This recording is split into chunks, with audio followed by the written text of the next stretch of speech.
जय गुरु जी। शुक्राना गुरु जी। सारी संगत जी को जय गुरु जी। ओम नमः शिवाय। शिव जी सदा सहाय। ओम नमः शिवाय। गुरु जी सदा सहाय। शिव पुराण श्री रुद्र संहिता खंड 5 तीसरा अध्याय। भगवान शिव का देवताओं को विष्णु के पास भेजना। ब्रह्मा जी बोले, हे नारद, इस प्रकार सब देवताओं ने त्रिलोकीनाथ भगवान शिव को उन तीनों तारका पुत्रों के आतंक के विषय में सब कुछ बता दिया। तब सारी बातें सुनकर भगवान शिव बोले, हे देवताओं, मैंने तुम्हारे कष्टों को जान लिया है। मैं जानता हूँ कि तारकाक्ष, कमलाक्ष और विद्युन्माली ने तुम्हें बहुत परेशान किया हुआ है, परंतु फिर भी वे तीनों पुण्य कार्यों में लगे हुए हैं। वे तीनों मेरे भक्त हैं और सदा मेरे ध्यान में निमग्न रहते हैं। भला मैं अपने भक्तों को कैसे मार सकता हूँ? वे तीनों तारक पुत्र पुण्य संपन्न हैं। वे प्रबल होने के साथ साथ भक्ति भावना भी रखते हैं। जब तक उनका पुण्य संचित है और वे मेरी आराधना करते रहेंगे, मेरे लिए उन्हें मारना असंभव है, क्योंकि स्वयं ब्रह्मा जी के अनुसार मित्रद्रोह से बढ़कर कोई भी पाप नहीं है। जब वे तीनों असुर नियम पूर्वक मेरी पूजा आराधना करते हैं, तो मैं क्यों बिना किसी ठोस कारण से उनका वध करूं? हे देवताओं, इस समय मैं तुम्हारी कोई सहायता नहीं कर सकता, अतः तुम श्री हरि विष्णु की शरण में जाओ। अब वे ही तुम्हारी उद्धार करेंगे।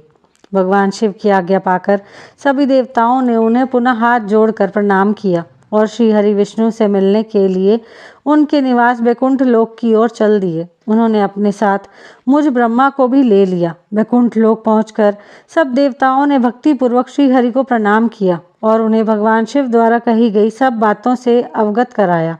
देवताओं की बातें सुनकर भगवान विष्णु बोले, हे देवताओं, यह बात सत्य है कि जहाँ सनातन धर्म और भक्ति भावना हो, वहाँ ऐसा करना उचित नहीं होता। अतः देवता पूछने लगे कि प्रभु, हम क्या करें? हमारा दुख कैसे दूर होगा? प्रभु, आप शीघ्र ही उन तारक पुत्रों के वध का कोई उपाय बताएं, अन्यथा हम सभी देवता अकाल ही मृत्यु का ग्रास बन जाएंगे। भगवान, आप ऐसा कोई उपाय कीजिए जिससे वे तीनों असुर सनातन धर्म से विमुख होकर अनाचार का रास्ता अपना लें, उनके वैदिक धर्म का नाश हो जाए और वे अपनी इंद्रियों के वश में हो जाएं, दुराचारी हो जाएं और उनके सभी शुभ आचरण समाप्त हो जाएं। तब देवताओं की इस प्रार्थना को सुनकर भगवान श्री हरि विष्णु एक पल को सोच में डूब गए। तत्पश्चात बोले, तारक पुत्र तो स्वयं भगवान शिव के भक्त हैं, परंतु फिर भी जब तुम सब मेरी शरण में आए हो, तो मैं तुम्हें निराश नहीं करूंगा, तुम्हारी सहायता अवश्य ही करूंगा। तब श्री हरि विष्णु ने मन ही मन यज्ञों का स्मरण किया। उनका स्मरण होते ही यज्ञगण तुरंत वहां उपस्थित हो गए। वहां श्री हरि को नमस्कार करके उन्होंने पूछा कि प्रभु, आपने हमें यहाँ क्यों बुलाया है? तुम श्री हरि मुस्कुराए और बोले कि हमें तुम्हारी सहायता की आवश्यकता है, इसलिए हमने तुम्हारा स्मरण किया है।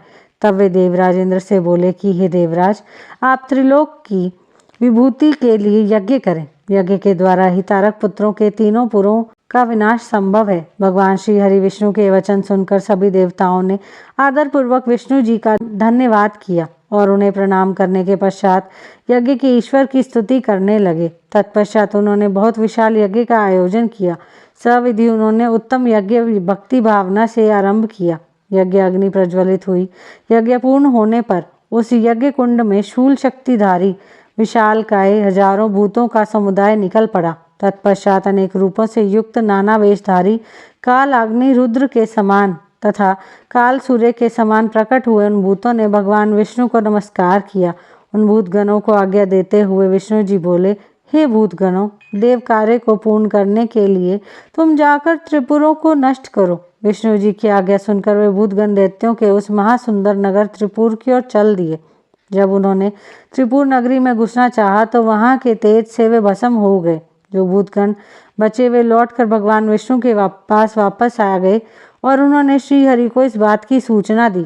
जब भगवान विष्णु को इस प्रकार भूतगणों के नगरी के तेज से जलने की जानकारी हुई तो वे अत्यंत चिंतित हो गए। तब उन्होंने देवताओं को समझाया कि वे अपनी चिंता त्याग कर अपने अपने लोकों को जाएं। मैं इस संबंध में विचार करके आपके लाभ के लिए यथासंभव कार्य करूंगा। मैं तारकाक्ष, कमलाक्ष और विद्युन्माली नामक तीनों असुरों को शिव भक्ति से विमुख करने का प्रयास करता हूँ, तभी उन पर विजय पाना संभव होगा। तब श्री हरि को प्रणाम करके सभी देवता अपने अपने लोकों को वापस लौट आए। यहीं पर शिव पुराण श्री रुद्र संहिता खंड 5 तीसरा अध्याय समाप्त होता है। जय गुरु जी।